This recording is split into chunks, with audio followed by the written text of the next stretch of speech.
Queridos alumnos del componente tráfico aéreo, en este momento vamos a presentar este video que es complemento del anterior, que tenía referencia a las rutas aéreas, los tipos de tickets, los tipos de vuelos y las codificaciones. Ahora vamos a presentar el tema de tarifas aéreas, que está vinculado al anterior. Dentro de las competencias que debe tener un agente de tráfico aéreo de agencia IATA es el conocimiento de cómo realizar itinerarios de vuelo y calcular tarifas aéreas que en definitiva tienen el objetivo de beneficiar, de dar de dar una mejor asesoría al cliente. Las tarifas aéreas se estructuran, se construyen en base a la clase en la que viaja el pasajero. Por otra parte, también se construye en función del tipo de avión. Conocemos que las aerolíneas tienen flotas de aviones con diferentes modelos y existen modelos que son mucho más eficientes por una parte y por otra parte brindan una mejor experiencia de vuelo. Igualmente ustedes comprenderán que la temporada es importante y por sobre todas las cosas y en lo que se enfoca este video y esta construcción de tarifas es en el tema de las rutas. Existen diferentes rutas para llegar a los destinos y esto tiene una injerencia en la tarifa. Para comprender este tema de la tarifación en función de las rutas, debemos considerar los indicadores globales de IATA. En una primera instancia, nosotros conocemos que existen diferentes áreas de IATA. Acá se pueden diferenciar los tres: área 1 que comprende las Américas, área 2 África y Europa, y área 3 Australia, Asia y las islas del Pacífico.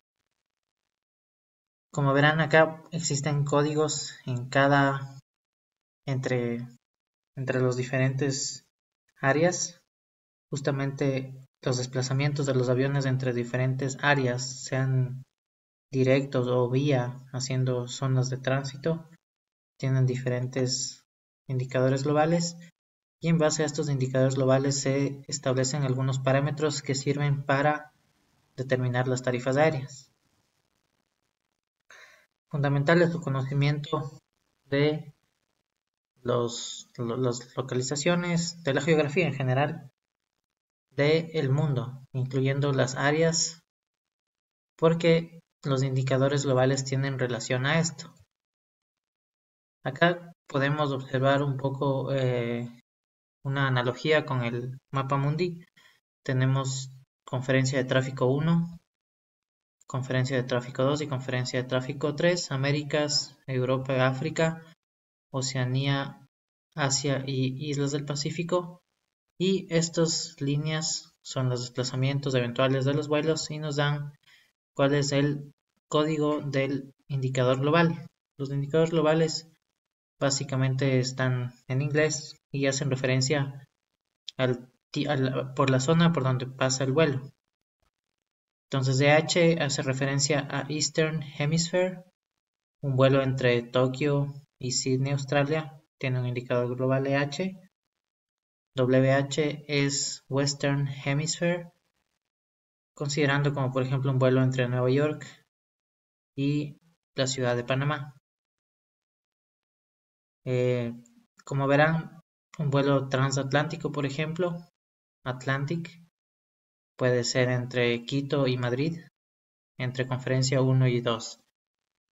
Estas son las más utilizadas, las más comunes, las rutas más comunes, pero también existen diferentes rutas y diferentes códigos. Como ven acá, estos son todos los códigos globales. El código para los vuelos que van entre, que es between, y diferente área, zona de destino, y vía estos. Y aquí están dando ejemplos. Si es que ustedes utilizan la herramienta de IATA para verificar los códigos y verifican estas rutas, van a poderle relacionar con estos indicadores globales. y de esa manera poder completar una parte de su tarea que les pedía el indicador global. Acá podemos ver con un ejemplo el indicador global, un vuelo como les decía entre JFK, Aeropuerto de Nueva York y Ezeiza, Buenos Aires, tiene un indicador global WH, un vuelo entre Sydney pasando por Los Ángeles y con destino Londres tiene un indicador AP y un vuelo entre Sydney vía Singapur y Londres tiene un indicador EH, asimismo un vuelo entre Sydney, Johannesburgo en Sudáfrica y Londres, Inglaterra, EH. Ahora vamos a conocer exactamente cómo se hacen los cálculos de tarifas como procedimiento IATA. Esta información normalmente está contenida en un manual que provee IATA y que es actualizado cada año, y este normalmente hoy en día ya con la tecnificación está en los GDS o sistemas de distribución global como Amadeus y Sabre. Las agencias IATA, para que una agencia más bien dicho sea considerada como IATA, debe tener ya un GDS que puede ser Amadeus o Sabre para ser certificado. Entonces nosotros podemos buscar esta información en los GDS. Por una parte tenemos el NUC, que es la unidad de conversión neutra, que es equivalente a $1. El NUC es el equivalente a la tarifa base, pero es un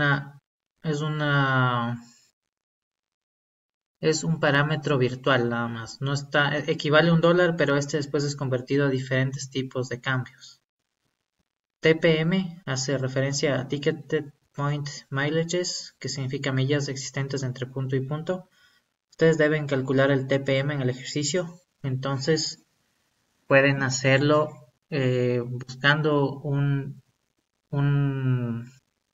sitio web en donde les dé las millas en millas náuticas, MN, entre cualquier destino. Entonces ustedes tienen ahí unas rutas y ustedes deben ir sumando cuánto hay entre destino para determinar el TPM.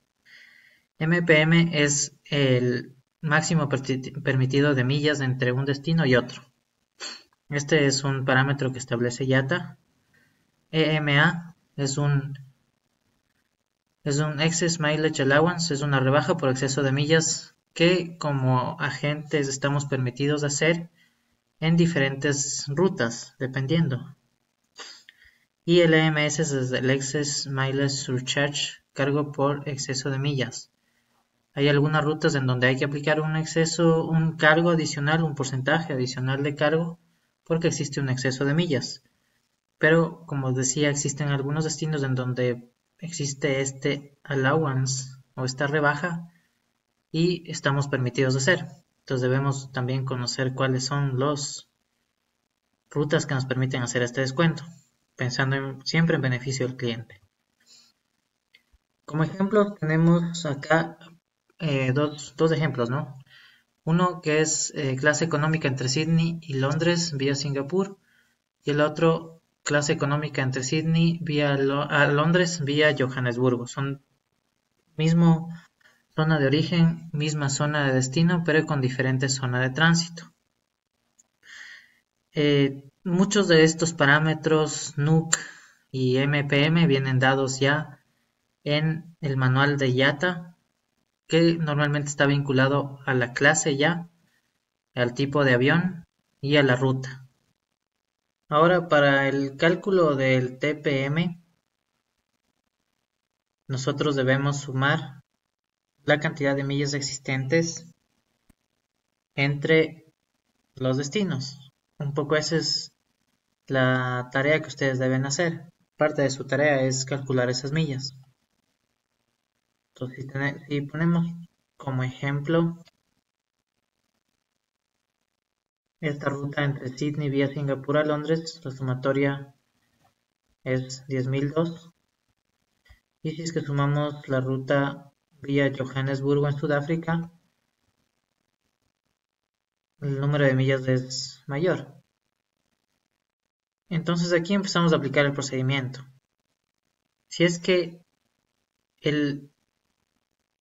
la cantidad de millas existentes entre los destinos es menor que la cantidad permitida de millas, como en este caso, no hay necesidad de hacer ningún ajuste.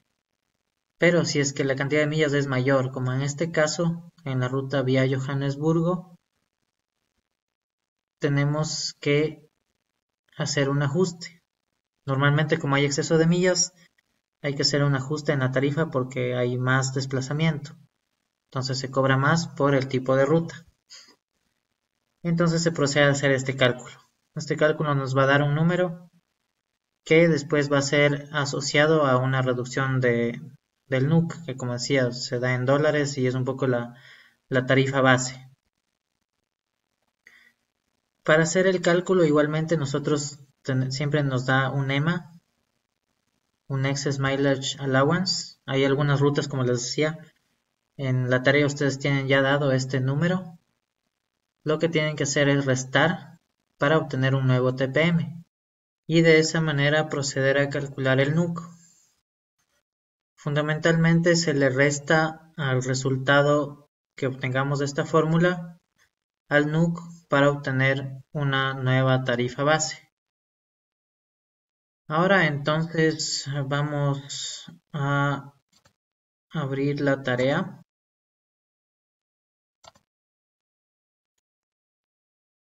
Y rápidamente vamos a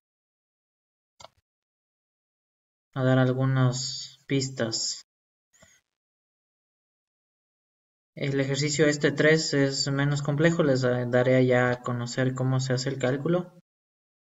Y acá en ustedes, como saben, primero es indicar la ruta con nombres de las centrales aéreas. Es fácil y ya se les indicó cómo pueden hacer en el primer microvideo. Calcular el TPM. Deben buscar alguna aplicación web, algún sitio web en la que ustedes pueden hacer un cálculo de millas náuticas entre estos destinos, sumando uno por uno. Y después comparar con este parámetro y determinar si es que hay que hacer un ajuste o no. Y en función de ese ajuste calcular el EMS y el NUC. Acá yo les decía que existe siempre este parámetro del Excess Mileage Allowance que está dado aquí, es 500. Entonces ahí estaría ya explicado cómo deben hacer el ejercicio 2. Y como les dije para el ejercicio 3, ahora ya no me alcanza el tiempo en este video para dar la explicación, pero inmediatamente les subo otro de cómo se debe calcular las diferencias horarias. Es a veces fácil, se puede ingresar a despegar.com o cualquiera de los GDS en línea que existen, despegar.com o viajando, o existen algunos más, y poner la ruta y les van a conocer a qué hora sale y a qué hora llega el vuelo. Pero existe también una forma manual de hacerla. Ahora les explico.